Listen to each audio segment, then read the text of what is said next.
Hello students, we are going to start Unit 8 Fundamentals of Anatomy, Physiology and Kinesiology in Sports Part 4 Joints of Bones. A joint or articulation is the location at which two or more bones get connected. They are constructed to allow movement and provide mechanical support and classified structurally and functionally. Classification of joints. Joints are classified according to the amount of movement that they are capable of and their structural composition. First, fibrous joints, immovable joints. Second, cartilaginous, slightly movable joint. Third, synovial, freely movable joint. First, immovable joint.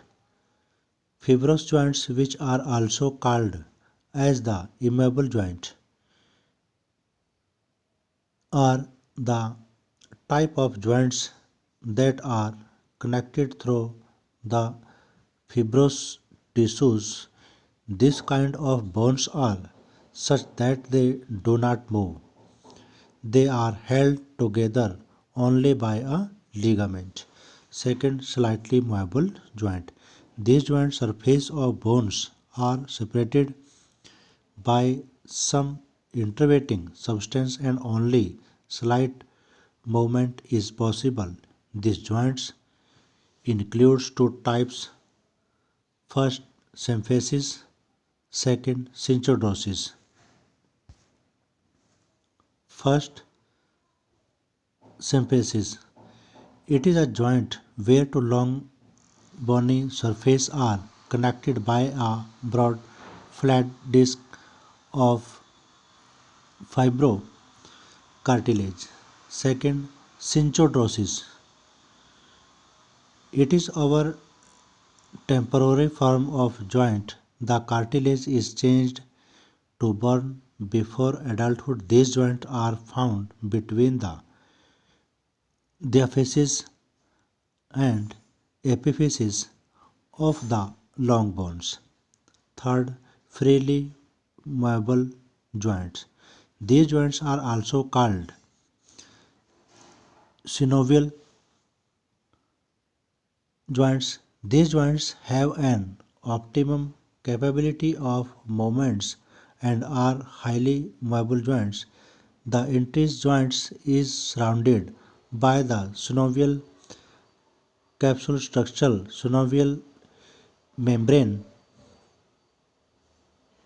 which secretes synovial fluids and cartilage, known as hyaline cartilage, which pads the ends of articulating bones. These joints includes the joints of elbow, shoulder, hip, knee, etc. Next, six categories of freely movable joints. First, gliding joint.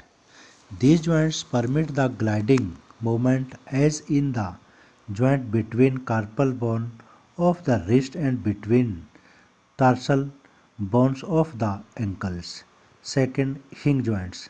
These joints permits angular movements in one direction of movements that take place at this joint of flexion and extension.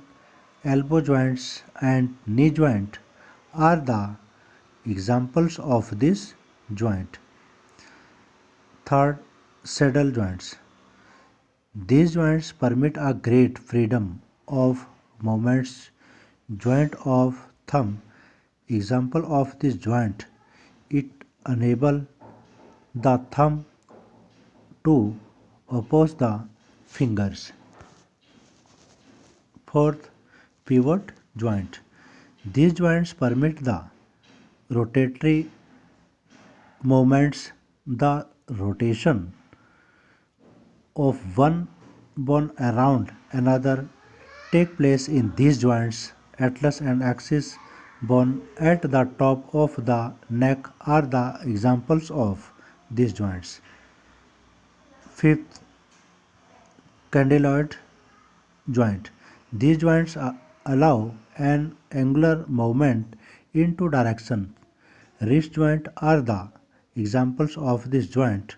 Movements of this joint include adduction, abduction, extension, flexion, and circumduction, but no rotation.